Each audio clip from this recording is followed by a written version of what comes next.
Hello everyone, कैसे हैं आप सब लोग। Welcome back to the classes. मैं निखिल राणा। क्लास 8th का अपना मैथ्स का जो हमारा टॉपिक यहाँ पे चल रहा है दैट इज अंडरस्टैंडिंग क्वाड्रिलेटरल्स।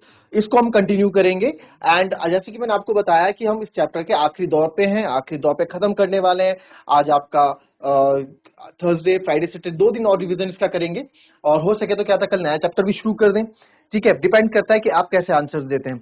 हम ये चैप्टर पूरा फिनिश कर चुके हैं, हमने चैप्टर पूरा फिनिश कर दिया। तो अब क्या कर रहे हैं, जितना भी आपने पढ़ा है उससे इंफॉर्मेशन गैदर कर रहे हैं, इससे इंफॉर्मेशन गैदर कर रहे हैं कि कितना आप लोगों ने पढ़ लिया है। राइट, तो चलिए अपनी क्लास शुरू करते हैं। शुरू करने से पहले हमेशा की तरह थॉट ऑफ द डे लेके चलते हैं बच्चों। तो आज का थॉट ऑफ द डे है ये, आज का thought of the day, there is no elevator to success, you have to take the stairs. जी हाँ, कामयाबी पाने के लिए कोई एलिवेटर नहीं होता, कोई लिफ्ट नहीं है। ठीक है, कि डायरेक्ट रास्ता आप अगर 10वीं मंजिल में जाना चाहते हैं तो आप लिफ्ट से बिल्कुल चले जाते हैं ना, आसानी से आप अपनी 10वीं मंजिल में पहुंच जाते हैं। बट जो जिंदगी की मंजिल है, जो जिंदगी की मंजिल है, जो आपकी लाइफ के गोल्स हैं, उसके लिए you have to take the stairs. आपको उसके लिए स्टेयर्स यानी कदम दल कदम, स्टेप बाय स्टेप आगे बढ़ना पड़ेगा। हर एक बच्चे का अलग गोल होता है। कोई डॉक्टर बनना चाहता है तो कोई बिजनेसमैन बनना चाहता है, कोई इंजीनियर बनना चाहता है तो कोई स्पोर्ट्समैन में, क्रिकेट किसी भी फील्ड में स्पोर्ट्स में जाना चाहता है, कोई आर्मी में जाना चाहता है। सबके अपने अपने गोल्स हैं। ठीक है, कोई एंटरप्रेन्योर बनना चाहता है, कोई ब्लॉगर बनना चाहता है। आज की डेट में आपके पास बहुत सारे गोल्स हैं, आपकी आपकी डेट में आपके पास बहुत सारा आपका स्कोप है। तो हम किसी भी गोल को, जो भी आपकी मंजिल है, जो भी आपका गोल है, उसको हम कभी भी ऐसे नहीं बोलेंगे वो गलत है, अनटिल अनलेस वो एक नेगेटिव इंपैक्ट सोसाइटी पे ना डालता हो। तो आपके गोल्स जो भी हो, बट बच्चों गोल्स पाने के लिए आपको स्टेप बाय स्टेप तो करना पड़ेगा। आप एक अच्छे क्रिकेटर बनना चाहते हैं, आप एक अच्छे स्पोर्ट्समैन बनना चाहते हैं। ठीक है, तो उसके लिए क्या करना है भाई, अगर स्पोर्ट्समैन कोई बनना चाहता है, कोई आर्मी में जाना चाहता है, तो यार उसके लिए भी सबसे पहले स्पोर्ट्समैन और आर्मी वालों की लाइफ में क्या होता है, डिसिप्लिन होता है। क्या होता है, डिसिप्लिन होता है ना, डिसिप्लिन। ठीक है, तो ये जो डिसिप्लिन है, जो लाइफ में जो ये डिसिप्लिन आता है, कहां से आता है, अभी तो आएगा, छोटी उम्र से आपसे ही तो आएगा। आप सुबह टाइम से उठोगे, ग्राउंड जाओगे, अपना फिजिकल मेंटल दोनों स्ट्रांग रखोगे। एक आर्मी वाला जो होता है, ठीक है, एक आर्मी मैन जो होता है, जो लीडरशिप क्वालिटी होती है कैप्टन की, लेफ्टिनेंट की, कब हमें कैसे एक्शन लेना है, तो उसको जो है अपने फिजिकल और मेंटली दोनों हेल्थ उसकी अच्छी होनी चाहिए। ठीक है, तो कोई भी गोल हो आपको स्टेप बाय स्टेप मिलता है। आप ये मत सोचो कि आपने सोचा कि मैं एक इंजीनियर बन जाऊं या मैं एक आर्मी ऑफिसर बन जाऊं। आपके सोचने मात्र से नहीं बनोगे आप, आपको उसके लिए मेहनत करनी पड़ेगी। ठीक है, चलिए कोशिश हम अब क्या करते हैं अपना, हमने जो चैप्टर अपना ये अंडरस्टैंडिंग क्वाड्रिलेटरल्स, ठीक है, चतुर्भुजों को समझना, हमने पूरा खत्म कर दिया। ठीक है, सब कुछ इसमें फिनिश हम कर चुके हैं। इवन मैंने आपको जो आपकी एनसीईआरटी, जो नई एनसीईआरटी है, उससे भी क्वेश्चन करा दिए, उससे बाहर के भी क्वेश्चन करा दिए, ताकि आप लोग 8th क्लास का, चाहे कॉन्वेंट स्कूल का बच्चा हो, ठीक है, चाहे कॉन्वेंट स्कूल का बच्चा हो, चाहे 9th क्लास का बच्चा हो, आप उसको कंपटीशन दे दें। इस तरह के क्वाड्रिलेटरल्स हम पढ़ चुके हैं। ठीक है, जो बच्चे 9th क्लास में क्वाड्रिलेटरल्स के क्वेश्चन करते हैं, आप वो 8th क्लास में करने लगोगे, क्योंकि हमने चीजें इस तरह से पढ़ ली हैं क्वाड्रिलेटरल्स के अंदर। ठीक है, हमने सारे यहाँ पे जितने भी फिगर्स है हमने डिसाइड कर लिए, हमने डिस्कस कर लिए, स्क्वायर कर लिया, फिर उसके बाद हमने रेक्टेंगल कर लिया था, रेक्टेंगल की सारी प्रॉपर्टीज हमने यहाँ पे डिस्कस कर ली थी। ठीक है, फिर इसके बाद हमने ये जो आपका ट्रांसवर्सल लाइन, यानी कि दो समांतर रेखाओं को जो त्रियक रेखा काटती है, और फिर जो कोण बनते हैं, जो जो कोण बनते हैं, वो सब भी हमने यहाँ डिस्कस कर लिए थे, हिंदी इंग्लिश दोनों में। फिर हमने बात की थी यहाँ पे किस चीज की बच्चों, लीनियर पेयर ऑफ एंगल्स, रैखिक युग्म के कोण, ये भी हमने पता कर लिया था। फिर समांतर चतुर्भुज यानी कि पैरेललोग्राम, इसकी सारी प्रॉपर्टी, सारे फॉर्मूले जो इसमें लगते हैं, फॉर्मूले सारे क्या, दो ही फॉर्मूले इसमें हैं। ठीक है, वो भी आपको यहाँ पे बता दिए थे। फिर हमने बात की थी बच्चों किस बारे में, रोम्बस यानी कि समचतुर्भुज। समचतुर्भुज के बारे में भी आपको सारी चीजें हमने कंपेयर करके बताई थी, जिससे आपको रटना ना पड़े, याद हो जाए सारी चीजें। राइट, रोम्बस का भी हमने कर लिया था डिस्कस। फिर आप रोम्बस की प्रॉपर्टीज हो गई, रोम्बस का फॉर्मूला हो गया। फिर क्वाड्रिलेटरल चतुर्भुज की क्या प्रॉपर्टीज होती हैं वो आपको बता दिए। फिर ट्रपेजियम यानी कि समलम, समलम के बारे में भी हमने डिस्कस कर लिया था। कोई ज्यादा बड़ी चीज है नहीं, समलम कोई रॉकेट साइंस नहीं है, 2 पॉइंट्स है छोटे छोटे से और एक फॉर्मूला है इसमें। ठीक है, फिर इसके अंदर आइसोसेलेस ट्रपेजियम होता है, जो कि मैंने आपको कल बता दिया था प्रीवियस क्लास में कि आइसोसेलेस ट्रपेजियम छूट गया था, हमने कल डिस्कस कर लिया था। फिर आता है काइट, काइट में यानी पतंग, पतंग की क्या प्रॉपर्टीज होती हैं, बहुत सारी प्रॉपर्टीज होती हैं, और मजेदार है ना, 5, ये भी एक क्वाड्रिलेटरल है, ये भी एक चतुर्भुज है, पतंग भी एक चतुर्भुज के अंदर आता है, काइट भी एक चतुर्भुज के अंदर आता है, ये भी हमने डिस्कस कर लिया था। फिर हमने उस पर क्वेश्चन किए, फिर इसके बाद हमारी प्रैक्टिस शुरू हुई, सारे क्वेश्चन हमने किए, हर तरह के क्वेश्चन हमने यहाँ पे किए। ठीक है, तो अब क्या कर रहे हैं, अब तो हम सर चैप्टर फिनिश कर रहे हैं, कोई बात नहीं, चैप्टर फिनिश कर रहे हैं, फिर भी हम क्या कर रहे हैं, थोड़ी रिवीजन करेंगे। जिन बच्चों का छूट गया हो वो क्वेश्चन देख लेंगे, जिन बच्चों का नहीं छूटा हो, वो जिन्होंने पूरा पढ़ा हो उनके लिए रिविजन हो जाएगा, क्यों, है ना। चलिए देखेंगे, ये क्वेश्चन हिंदी में नहीं है मेरे पास, यहाँ लिखा गया है द, अच्छा द, ये आर लिख दिया इन्होंने, एक्चुअली में ये टी होना चाहिए था। ठीक है, the two adjacent sides of a parallelogram are 9 centimeter and 12 centimeter respectively. If one of the diagonals is 15 centimeter long, what is the area of the parallelogram? बहुत सिंपल एरिया, बहुत simple सी चीज है। मैंने क्या बोला, जो जो क्वेश्चन बोल रहा है हमेशा वर्ड प्रॉब्लम में जो क्वेश्चन बोल रहा है वही करेंगे। चलिए पहले हम तब तक क्वेश्चन कर लेते हैं। क्या बोला क्वेश्चन ने, बहुत बहुत ही प्यारा क्वेश्चन है, बहुत ही इजी क्वेश्चन है। The two adjacent sides, adjacent sides का मतलब आपको बताया था ना मैंने, एडजेसेंट वर्ड आता है तो क्या होता है, एडजेसेंट मतलब पड़ोसी, एडजेसेंट मतलब पड़ोसी। ठीक है, तो क्या बोला सर, जो एडजेसेंट साइड है पैरेललोग्राम की, यानी ए बी सी डी, ठीक है, ये पैरेललोग्राम की है, पैरेललोग्राम है, इसकी जो एडजेसेंट साइड है वो 9 और 12 सेंटीमीटर है। तो एडजेसेंट साइड अगल बगल वाली, इसको मान लो 9, इसको मान लिया हमने 12। ठीक है, एक one of the diagonal is 15 centimetre long, इसका कोई एक डायगोनल सर 15 सेंटीमीटर लॉन्ग है, तो कोई सा भी एक डायगोनल मैं यहाँ पे ले लेता हूं, आप कोई सा भी बना दो, मैं ये वाला बना रहा हूं, आप कोई सा भी बना सकते हैं। ठीक है, तो सर ये क्या है, 15 सेंटीमीटर लॉन्ग है, then what is the area of parallelogram, ये 15 सेंटीमीटर लॉन्ग है, then what is the area of parallelogram, जरा बताओ व्हाट इज द, ये 15 सेंटीमीटर लॉन्ग है, then what is the area of parallelogram, क्या होगा एरिया ऑफ पैरेललोग्राम, कोई बता सकता है क्या, कोई बता सकता है क्या। समांतर चतुर्भुज की दो जो अगल बगल की भुजाएं हैं वो 9 सेंटीमीटर और 12 सेंटीमीटर है।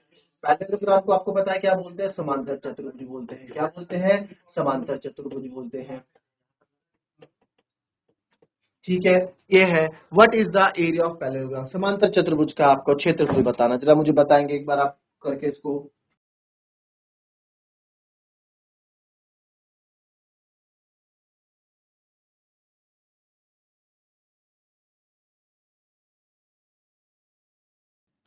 चलिए करा आप लोगों ने, देखो यार ये जो क्वेश्चंस हैं जो मैं अब करा रहा हूं, देखो हमने तो बेसिक क्वेश्चंस, मैंने आपको क्या बोला, मैं आपको थोड़ा एक्स्ट्रा क्वेश्चंस भी करा रहा हूं, एक्स्ट्रा क्वेश्चन, थोड़ी एक्स्ट्रा सोच हम रखेंगे, राइट, एक्स्ट्रा सोच, देखो जो भी हम टॉपिक पढ़ रहे हैं उसकी एक्स्ट्रा सोच हमें रखनी है, राइट। अब आपको राइट एंगल ट्रायंगल के बारे में पता है, आपको राइट एंगल ट्रायंगल के बारे में पता है, क्या होता है सर राइट एंगल ट्रायंगल, पता है क्या, राइट एंगल ट्रायंगल क्या होता है, सबको पता है, सबको पता है, मैं एक बार रिवाइज करा देता हूँ राइट एंगल ट्रायंगल क्या होता है। ठीक है, सबको पता है, मैं बता देता हूँ राइट एंगल ट्रायंगल क्या होता है, बट उसके लिए आपको एक चीज यहाँ पे मैं बताता हूँ, जैसे राइट एंगल ट्रायंगल, ठीक है, ये आपका 90 डिग्री हो गया, और हमेशा 90 डिग्री के सामने जो लाइन होती है, जो साइड होती है, उसको हम क्या कहते हैं, 90 डिग्री के सामने वाली साइड को हम क्या कहते हैं, हाइपोटेनस।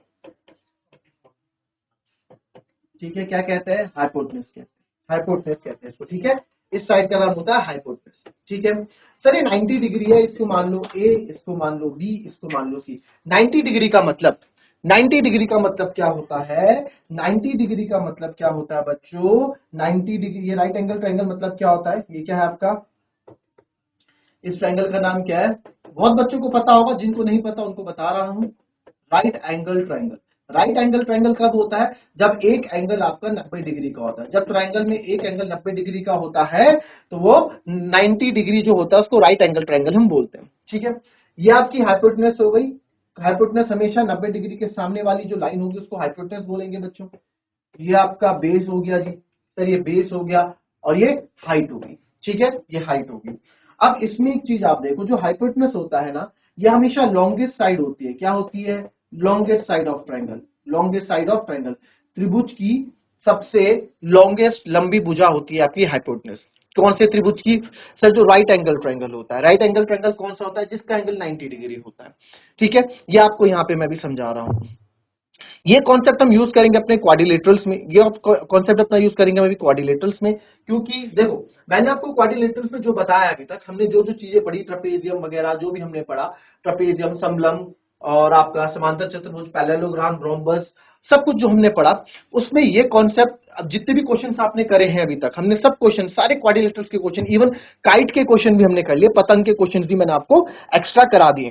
अब ये क्वेश्चन कुछ और एक्स्ट्रा है, जिससे आपको आपकी जो है सोचने और करने की क्षमता और अच्छे से और अधिक बढ़ेगी, ठीक है, क्योंकि आप लोग इतने अच्छे लेवल का पढ़ चुके हैं क्वाड्रिलेटरल्स, तो ये आपके लिए कोई बड़ी चीज नहीं है, बहुत मामूली चीज है, ठीक है। तो अब आप देखेंगे ये क्या होता है, राइट एंगल ट्राइंगल होता है, और राइट एंगल ट्राइंगल से एक पाइथागोरस थ्योरम जनरेट होती है। पाइथागोरस एक मैथमेटिशियन थे, तो उन्होंने एक थ्योरम बनाई, इसके लिए पाइथागोरस थ्योरम बोलते हैं इसको। क्या होता है, हाइपोटेनस का square is equals to base का स्क्वायर प्लस हाइट का स्क्वायर, ठीक है। ये क्या हो गया, हाइपोटेनस स्क्वायर हो गया, हाइपोटेनस का square is equals to base का स्क्वायर प्लस हाइपोटेनस का स्क्वायर। तो आप इसमें देख लेंगे ये क्या होती है, ये हमारी पाइथागोरस थ्योरम होती है। पाइथागोरस थ्योरम क्या बोलते हैं इसको, पाइथागोरस थ्योरम होती है, ठीक है, पाइथागोरस थ्योरम होती है, ठीक है। अगर इसके अकॉर्डिंग मैं बताऊं, तो इसके इस ट्रायंगल के अकॉर्डिंग अगर मैं आपको हाइपोटेनस और ये बताऊं, तो यहाँ हाइपोटेनस कौन है, AC, इसके अकॉर्डिंग लगाएं, AC का square is equals to BC का स्क्वायर, बेस BC है, हाइट है सर आपकी AB का स्क्वायर। तो ये पाइथागोरस थ्योरम लग गई कौन से ट्रायंगल में, in right angle triangle ABC में, आपके राइट एंगल ट्रायंगल में पाइथागोरस थ्योरम लग गई। अब ये पाइथागोरस थ्योरम कहां यूज होती है, सर ये पाइथागोरस थ्योरम कभी इसका एरिया निकालने के लिए भी यूज होती है, कभी हाइट निकालने के लिए भी यूज होती है, कभी बेस निकालने के लिए, मतलब तमाम जगह पे पाइथागोरस थ्योरम आपकी किसी भी ट्रायंगल के अंदर यूज होती है, ठीक है। अब ये आपका क्या हो गया, पाइथागोरस थ्योरम हो गया। अब इस ऐसा नहीं है, अब देखो जैसे फॉर एग्जांपल मैं मान लेता हूं ये आपकी 5 सेंटीमीटर, ठीक है, ये आपका 4 सेंटीमीटर है और ये आपका 3 सेंटीमीटर, 3 4 5 सेंटीमीटर है, या फिर मैं आपको मान लेता हूं कि ये आपका, ठीक है, 3 4 5 सेंटीमीटर है, ये 3 है। तो अगर आप देखोगे ना पाइथागोरस थ्योरम में, अगर आप चीजें लगाओगे, पाइथागोरस थ्योरम में अगर आप लगाओ, ये क्या है, AC हाइपोटेनस का स्क्वायर 5 का स्क्वायर, बेस का स्क्वायर यानी कि 4 का स्क्वायर, और हाइट का स्क्वायर यानी कि 3 का स्क्वायर। तो 5 का स्क्वायर कितना हुआ सर, 25, 4 का स्क्वायर 16, 3 का स्क्वायर 9, तो 25, 16 और 9 25, 25 बराबर 25, यानी प्रूव हो गई चीजें। यानी कि सर 3 4 5 की मदद से, और 5 हमेशा क्या होगा, हाइपोटेनस। क्यों होगा सर 5 हमेशा हाइपोटेनस, मतलब 5 नहीं, जो बड़ी साइड होगी हमेशा हाइपोटेनस होगी। बड़ी साइड कौन सी है, 5। भैया हाइपोटेनस क्या होती है, लॉन्गेस्ट साइड ऑफ ट्रायंगल, तो जो सबसे लंबी साइड होगी किसी भी त्रिभुज की, राइट एंगल ट्रायंगल की, वो हमेशा हाइपोटेनस होगी। तो यहाँ 5 को मैंने हाइपोटेनस लिया, तो और बेस आप 4 ले लो, हाइट आप 3 ले लो, ये तो आप कुछ भी ले सकते हो। तो 25 बराबर 25 है, यानी कि यस, इसकी मदद से मैं एक राइट एंगल ट्रायंगल बना सकता हूं, ठीक है, इसकी मदद से मैं एक राइट एंगल ट्रायंगल यहाँ पे बना सकता हूं। अगर मैं आपको यहाँ पे कह दूं कि सर यहाँ 7 ले लो, यहाँ 5 ले लो, यहाँ 6 ले लो, ठीक है, अगर मैं ट्रायंगल साइड यूज करता हूँ 7 6 5, तो यहाँ सबसे बड़ी साइड कौन है, 7। तो फॉर्मूला लगाएंगे, हाइपोटेनस का square is equal to base का स्क्वायर प्लस हाइट का स्क्वायर। देखो पाइथागोरस थ्योरम हम डिटेल में भी पढ़ेंगे, बट अभी जो इस क्वेश्चन के लिए यूज हो रहा है मैं उस चीज पे बात कर रहा हूं। तो हाइपोटेनस किसको लेना चाहिए, जो सबसे बड़ी साइड है, यानी 7 का स्क्वायर, बेस यानी कि सर 6 का स्क्वायर, हाइट यानी कि 5 का स्क्वायर, 7 का स्क्वायर 49, 6 का स्क्वायर 36, 5 का स्क्वायर 25, 49, 6 और 5 11, 3 2 5 6, ये आ गया 61। क्या 49 और 61 इक्वल है, सर इक्वल नहीं है, यानी कि इन भुजाओं के इन साइड से आप राइट एंगल ट्रायंगल नहीं बना सकते, इन भुजाओं से आप राइट एंगल ट्रायंगल नहीं बना सकते, ठीक है। हर किसी भुजा से राइट एंगल ट्रायंगल नहीं बनता, एक आपके कुछ साइड्स होती हैं जिससे आप राइट एंगल ट्रायंगल बना सकते हैं, जैसे 3 4 5 हो गया, 12 13 5 हो गया, बहुत सी चीजें। तो इनको जैसे 3 4 5 आपका हो गया, जैसे आपका ये हो गया 3 4 5, ऐसे बहुत से हैं, 12 13 5, 12 13 5 में आपका 13 क्या हो जाएगा, 13 क्या हो जाएगा, हाइपोटेनस हो जाएगा। करके देखें, देखो 13 का स्क्वायर इज इक्वल टू 5 का स्क्वायर प्लस 12 का स्क्वायर। सर 13 का स्क्वायर 169 होता है, 5 का स्क्वायर 25 होता है, 12 का 144 होता है, ये आपको लर्न होंगे। 25 और इसको जब प्लस करोगे तो लेफ्ट हैंड साइड और राइट हैंड साइड दोनों बराबर है, यानी कि 12 13 5 से मैं राइट एंगल ट्रायंगल बना सकता हूं। तो ऐसी बहुत सी साइड्स होती हैं, बहुत सी साइड्स, 3 साइड्स कैसे हमारे पास जोड़े होते हैं, ठीक है, बहुत सी साइड्स होती है। तो इन सबको हम क्या कहते हैं, इनको हम कहते हैं पाइथागोरस ट्रिपलेट। क्या कहते हैं? Pythagorean triplet. पाइथागोरन ट्रिपलेट, ठीक है। पाइथागोरन ट्रिपलेट क्यों? ट्रिपलेट मतलब देखो, डबलेट मतलब जोड़ा, ट्रिपलेट मतलब जहां पे तीन एक साथ हो, तिगड़ा है ना। डबलेट मतलब जोड़ा, तीन मतलब, तो ऐसी बहुत सी साइड होती है, 3 4 5 12 13 5, इनको होता है पाइथागोरस ट्रिपलेट, ठीक है। पाइथागोरन ट्रिपलेट इनको हम बोलते हैं। अब आ जाते हैं हम सर इस क्वेश्चन में वापस, जो हमने क्वेश्चन देखा कि समांतर चतुर्भुज की 2 9 और 12 सेंटीमीटर यहाँ पे मेरे पास साइड है, ठीक है, और one of diagonal is 15 centimetre long, एक जो डायगोनल है वो 15 सेंटीमीटर लॉन्ग है, हमने बता दिया। Then what is the area of the parallelogram? देखो, इस क्वेश्चन को करने के दो तरीके हैं। पहला है हीरोन्स फॉर्मूले की मदद से, बट हीरोन्स फॉर्मूला आपके पास 9th क्लास में आएगा, अभी एक के हीरोन्स फॉर्मूला आपके पास नहीं है, आपने पढ़ा नहीं है, उससे भी आप क्वेश्चन कर सकते हैं। दूसरा है ये जो मैंने आपको भी कॉन्सेप्ट बताया इससे। तो अब इसमें क्या है, इस क्वेश्चन में आप क्या कर सकते हैं बच्चों, इस क्वेश्चन में आप देखेंगे कि सर 9 12 15 हमारे पास है, तो मैंने देखा सर कैसे करें इसको। हमारे पास तो एरिया का फॉर्मूला होता है बेस इंटू हाइट। क्या होता है पैरेललोग्राम का? Base into height. Sir base तो है मेरे पास, हाइट नहीं है। अब कुछ बच्चे बोलेंगे सर ये तो रही हाइट 9 सेंटीमीटर, मैं बोलूंगा नहीं, ये आपकी हाइट नहीं है। मैंने आपको क्या कॉन्सेप्ट बताया था, तभी आपकी अगर हाइट नापी जाए, आप कैसे खड़े होते हैं? बिल्कुल सीधा खड़े होते हैं, हम लोग सीधे खड़े होते हैं, तभी हमारी हाइट नापी जाती है। सीधे खड़े होने का मतलब हम जमीन के साथ या धरती के साथ या फ्लोर के साथ जहां आप खड़े हैं, जो बेस है, जो भी नीचे बेस है जिसके आप खड़े हैं, बिल्कुल सीधे खड़े होते हैं, यानी कि आप 90 डिग्री का कोण बनाते हैं, ठीक है, यानी कि परपेंडिकुलर होते हैं, ठीक है, लंबवत कोण हम बनाते हैं, तो बिल्कुल परपेंडिकुलर होता है। तो हाइट हमेशा अगर होगी, अगर मुझे इसकी हाइट पता होती तो इसकी हाइट कुछ ऐसी होती है, हाइट बिल्कुल 90 डिग्री का, ये हाइट, ये पैरेललोग्राम की हाइट। कभी भी हाइट नापी जाएगी, किसी भी चीज की आप हाइट नापते हो तो बिल्कुल कैसे नापते हैं? बिल्कुल सीधा, ये स्लांटेड हो गया। क्या आप अपनी हाइट कभी ऐसे टेढ़ा करके नापेंगे? क्या ऐसे टेढ़े करके नापेंगे? नहीं ना, हम बिल्कुल सीधे खड़े होते हैं तभी तो अपनी हाइट नापते हैं। तो 90 डिग्री कोण से हम अपनी हाइट नापा करते हैं। तो सर यहाँ पे हाइट भी गिवन नहीं है, तो बड़ा दिक्कत हो गई। फिर हमने देखा कि यार ये साइड्स मेरे को यहाँ पे गिवन है, ये साइड्स मेरे को यहाँ पे गिवन है कि बीडी जो है, मैंने यहाँ पे देखा कि बीडी जो है 15 सेंटीमीटर है, एबी जो है 12 सेंटीमीटर है, और एडी जो है 9 सेंटीमीटर, एडी जो है 9 सेंटीमीटर है। और अब आप देखेंगे, या हमने एक चीज जब भी इस तरह के क्वेश्चन पूछते हैं, आप देखो क्या ये पाइथागोरस ट्रिपलेट तो नहीं बना रहे हैं? यूजिंग पाइथागोरस थ्योरम हम इसमें यूज कर रहे हैं, और हमने देखा पाइथागोरस थ्योरम में सबसे बड़ी साइड जो होती है हाइपोटेनस 15 का स्क्वायर इज इक्वल टू बाकी इन दो के स्क्वायर का सम आप कर लेते हैं। 15 का स्क्वायर 225 होता है, 12 का स्क्वायर 144 होता है, 9 का 81 होता है। 225 चारों एक 5, 8 4 12 और एक 2। तो हमने देखा कि यार ये आपका पाइथागोरस ट्रिपलेट बना रहे हैं, लेफ्ट हैंड साइड और राइट हैंड साइड आपके इक्वल आ गए। तो आप बोल सकते हैं बिकॉज 15 12 और 9 centimetre makes Pythagorean triplet. Sir ये एक पाइथागोरन ट्रिपलेट बना रहे हैं। पाइथागोरन ट्रिपलेट बनाने का मतलब क्या है? वो एक 90 डिग्री का ट्रायंगल बना रहे हैं, ठीक है, पाइथागोरन ट्रिपलेट बना रहे हैं। तो देयरफॉर मैं बोल सकता हूं this parallelogram have one angle, एक कोण इसमें क्या होगा सर? 90 डिग्री का होगा। तो हम बोल सकते हैं कि इस पैरेललोग्राम में एक एंगल 90 डिग्री का होगा, और जिस पैरेललोग्राम में एंगल 90 डिग्री का होता है वो आपका रेक्टेंगल कहलाता है। ये सब हमने प्रॉपर्टी में पढ़ा है, याद है आपको? याद है आपको? यहाँ मैंने समझाया था अभी 2-3 क्लास पहले हमने समझाया। कौन सा हमने किस पे देखा? हमने, मैं आपको दिखा देता हूँ, थोड़ा रिवाइज हो जाएगा ना, क्योंकि हम रिवीजन ही तो कर रहे हैं इस चैप्टर का। मैंने क्या बोला, इस चैप्टर के मैं आपको बिल्कुल ट्रिकी क्वेश्चन ला रहा हूँ, ठीक है, ट्रिकी मतलब जो आप सोचेंगे मजा आ जाएगा।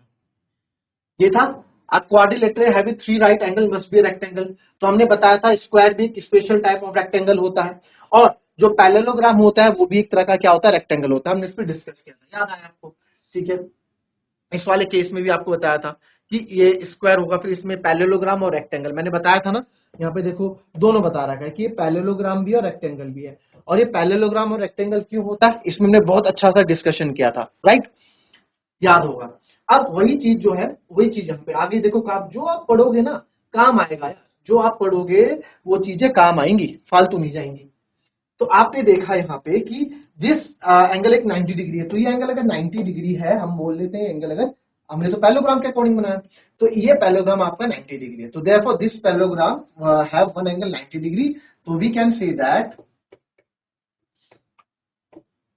हम बोल सकते हैं we can say that this parallelogram is a rectangle, ये पैरेललोग्राम क्या है, एक रेक्टेंगल।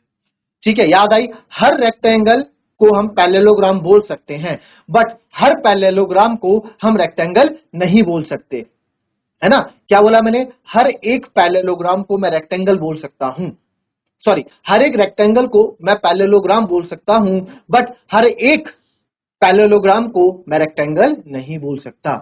इसके पीछे आपको मैंने अच्छा सा डिस्कशन कराया था लास्ट क्लास में, फिर से बता दूंगा एक बार। तो हमने देखा, हम बोल सकते हैं कि sir this parallelogram is a rectangle, ये पैरेललोग्राम आपका रेक्टेंगल है। ओके, तो मैं बोल देता हूं, इसको यहां लिख देता हूं, तो मैं यहां लिख देते हैं इसके बाद, तो therefore A B C D is a rectangle. Sir ये क्या है, रेक्टेंगल है।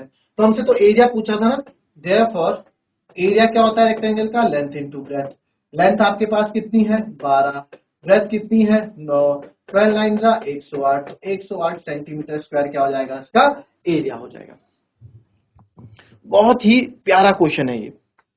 मैं आपको लिख के कह रहा हूं, 9th और 10th क्लास के बच्चों को भी आप ये दोगे ना क्वेश्चन, बहुत से बच्चे फेल हो जाएंगे इस क्वेश्चन को करने में। क्यों, क्योंकि कुछ लोग ऊपर ऊपर से ही पढ़ते हैं। हमने क्या किया, हमने हर चीज को डीपली पढ़ा है, हमने हर एक चीज को डीपली पढ़ा है, राइट। अब आ जाते हैं, जो बच्चा अगर ये भूल गया, हमने जो बच्चे नहीं थे क्लास में देख लें कि पैरेललोग्राम को हम रेक्टेंगल क्यों कहते हैं, इसके बारे में भी हमने डिस्कस किया था। एक बार फिर से शॉर्ट तौर पे, मोटे मोटे तौर पे मैं बता देता हूं, मोटे मोटे तौर पे बता देता हूं क्या था। देखो, बात ऐसी थी कुछ कि ये आपका रेक्टेंगल हो गया, रेक्टेंगल में और पैरेललोग्राम में क्या फर्क है, रेक्टेंगल में और पैरेललोग्राम में क्या फर्क है। सर रेक्टेंगल और पैरेललोग्राम में ये फर्क, पहले फिजिक्स सेम क्या है सर, रेक्टेंगल में अपोजिट साइड्स इक्वल होती है, यानी कि रेक्टेंगल की जो है अपोजिट साइड्स इक्वल होती है। मैं बोलूंगा पैरेललोग्राम की, देखो ये आपका क्या हो गया, ये आपका रेक्टेंगल हो गया, ये क्या हो गया, ये आपका पैरेललोग्राम हो गया। ठीक है, शॉर्ट फॉर्म में पैरेललोग्राम को ऐसे लिखा जाता है। अच्छा, अब एक बच्चा है सर, रेक्टेंगल की अपोजिट साइड्स इक्वल होती है, यानी कि आयत की सम्मुख भुजाएं बराबर होती है। दूसरा बच्चा बोलेगा भाई पैरेललोग्राम की भी तो सम्मुख भुजाएं बराबर होती हैं, पैरेललोग्राम की भी तो अपोजिट साइड्स इक्वल होती हैं, यानी कि इसकी भी सम्मुख भुजाएं क्या होती हैं, बराबर होती हैं। फिर बोलेगा भाई पैरेललोग्राम की तो सम्मुख भुजाएं समांतर भी होती हैं, तभी तो इसका नाम समांतर चतुर्भुज है। अच्छा जी, ये इसके समांतर हो गई पैरेलल, और ये इसके पैरेलल हो गई। फिर वो बोलेगा रेक्टेंगल को कम समझा है क्या, रेक्टेंगल की भी अपोजिट साइड्स पैरेलल होती हैं, रेक्टेंगल की भी अपोजिट साइड्स पैरेलल होती हैं, लो जी, इसकी भी अपोजिट साइड्स पैरेलल होती हैं एक दूसरे के, ये तो सेम हो गए। रेक्टेंगल और पैरेललोग्राम में फर्क क्या रहा, सर फर्क ये रहा कि रेक्टेंगल के ऑल एंगल्स आर 90 डिग्री, आपको पता होगा 6th-7th में आप पढ़ते आ रहे हैं सर, इसके हर एक कोण क्या रहता है 90 डिग्री का रहता है, इसका हर एक कोण 90 डिग्री का रहता है। अच्छा, और पैरेललोग्राम में क्या होता है, पैरेललोग्राम में अपोजिट एंगल्स इक्वल होते हैं, यानी कि सम्मुख कोण बराबर होते हैं। समांतर चतुर्भुज में क्या होता है, जो सम्मुख कोण होते हैं वो बराबर होते हैं। समांतर चतुर्भुज में क्या होता है, जो सम्मुख कोण होते हैं वो बराबर होते हैं। अच्छा, यहां से क्या हो गया, डिफरेंस आ गया, पैरेललोग्राम और रेक्टेंगल के अंदर क्या आ गया, डिफरेंस आ गया, है ना। रेक्टेंगल और पैरेललोग्राम के अंदर डिफरेंस आ गया। किसने डिफरेंस पैदा किया, इस एंगल ने, इस कोण ने क्या किया, डिफरेंस पैदा कर दिया जी इन दो के बीच में। ठीक है, अच्छा सर अब आप ऐसा क्यों कह रहे थे, अब आप ऐसा क्यों कर रहे थे, every rectangle is a parallelogram, आप ऐसा क्यों कहा आपने कि हर एक रेक्टेंगल एक पैरेललोग्राम है, यानी कि हर एक आयत जो है एक समांतर चतुर्भुज है, आपने ऐसा क्यों कहा। देखो मैंने ऐसा इसलिए कहा, दोनों साइड्स इक्वल, ठीक है, दोनों साइड्स इक्वल, दोनों साइड्स पैरेलल इक्वल, यहां तक तो ठीक है। अब पैरेललोग्राम के अपोजिट एंगल्स इक्वल होते हैं, अगर आप देखो, अगर आप ध्यान से देखो, इसके भी तो अपोजिट एंगल्स इक्वल हैं। अगर आप ध्यान से देखो, रेक्टेंगल के अपोजिट एंगल्स इक्वल होते हैं, 90 degree 90 degree. Yes sir, 90 degree 90 degree. तो क्या ये अपोजिट एंगल इक्वल है, तो क्या है, रेक्टेंगल पैरेललोग्राम की कंडीशन को भी प्रूव कर रहा है। ये रेक्टेंगल पैरेललोग्राम की सारी कंडीशन को क्या कर रहा है, ओके कर रहा है। क्या हुई पैरेललोग्राम की कंडीशन, अपोजिट साइड्स इक्वल होती है। जी है, opposite sides equal, opposite sides parallel होती हैं, अपोजिट साइड्स पैरेलल भी हैं एक दूसरे के, ठीक है। और अपोजिट एंगल्स इक्वल होते हैं पैरेललोग्राम में। सर अपोजिट एंगल है ना, ये 90 है तो इसका ये भी 90 है, ये 90 है तो ये 90 है। तो मैं बोल सकता हूं कि हर एक रेक्टेंगल पैरेललोग्राम हो सकता है, बट हर एक पैरेललोग्राम रेक्टेंगल नहीं हो सकता। कैसे, पैरेललोग्राम को देखो, रेक्टेंगल की अपोजिट साइड्स इक्वल होती है, बिल्कुल सर, इसमें भी अपोजिट साइड्स इक्वल होती है। इसकी अपोजिट साइड्स पैरेलल होती है, इसमें भी अपोजिट साइड्स पैरेलल होती है। अब इसके हर एक कोण 90 डिग्री का है। अब यहाँ पैरेललोग्राम फंस जाता है, यहाँ तो इसके हर एक कोण 90 डिग्री हो ही नहीं सकता, क्योंकि ऐसा है ही नहीं, इसके अपोजिट एंगल इक्वल है। अगर ये 80 है तो सर ये भी 80 होगा, अगर ये 100 है तो सर ये भी 100 होगा। ऐसा होता है इसमें। तो यहां पे क्या है, यहां पे वो रेक्टेंगल को पकड़ नहीं पाता, बट रेक्टेंगल उसको पकड़ लेता है। रेक्टेंगल इसकी कौन सी, opposite opposite angle equal, opposite angles are equal, किसमें, पैरेललोग्राम में अपोजिट एंगल्स इक्वल होते हैं। रेक्टेंगल बोलता है भाई मेरे भी तो अपोजिट एंगल्स इक्वल हैं, ये 90 है तो वो भी 90 है। तो हर एक रेक्टेंगल पैरेललोग्राम हो सकता है, बट हर एक पैरेललोग्राम रेक्टेंगल नहीं हो सकता। आई बात समझ में। तो ये था हमारा आज का कॉन्सेप्ट। एक क्वेश्चन हमने काफी टाइम लगा, अच्छा था, कोई दिक्कत नहीं है। कल कुछ क्वेश्चंस और आपके यहाँ पे बच जाते हैं। देखो ये क्वेश्चन भी बड़ा शानदार क्वेश्चन है, कल वाली क्लास में करेंगे हम। ये क्वेश्चन बड़ा शानदार है, ये आपका ट्रेपेजियम का आ जाएगा कि ये बड़ा शानदार क्वेश्चन है, ठीक है। कल इन पे बात करेंगे, आज इस पे बात किया हमने, इसको आप नोट कर लीजिएगा, ठीक है। आप ले लीजिएगा, अगर नोट नहीं किया होगा आपने, आप यहाँ से कॉपी मंगा दीजिएगा, आपको मिल जाएंगे। और इसको घर में रिवाइज भी जरूर कीजिएगा। तो मिलेंगे आपसे अपनी कल की नेक्स्ट क्लास में, तब तक ले be happy, be healthy and be safe. Thank you and have a nice day.